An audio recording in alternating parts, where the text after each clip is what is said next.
यवतमाळच्या मतदार सर्वांना माझी विनंती, जो अपक्षावर अन्याय होत आहे या पद्धतीने अपक्षाला तर पहिले डालून टाकलं, यांनी चिन्हच नाही दिलं.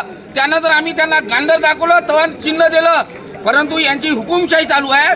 आज जे निवडणूक आहे 2 तारखेला होणार होतं ते होऊ दिलं नाही. काऊन का यांच्या मशीना फिट झाल्या नाही आहे.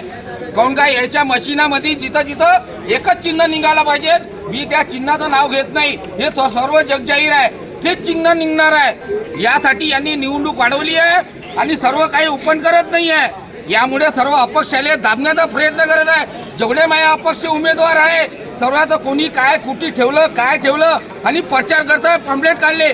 आज अशी परिस्थिती आहे, काँग्रेस आणि बीजेपी हे लगातार प्रचार करत आहे. आम्ही अपक्ष लोक कुठे प्रचार करू? आम्हाला एक लव्ह लेटर दिले यांनी, शासनाचा निवडणूक विभागाचा GR. त्यांना प्रचार होणार का?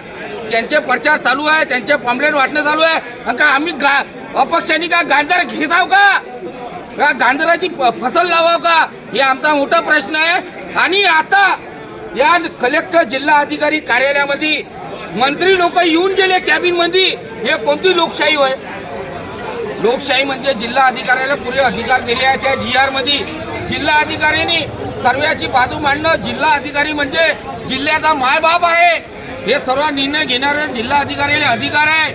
आम्ही 1-1 रुपया जमा करून हे सर्व भरलं आहे. आणि याचा निवडणुकीमध्ये जो होता विषय, हे छटाकभरची निवडणूक आहे.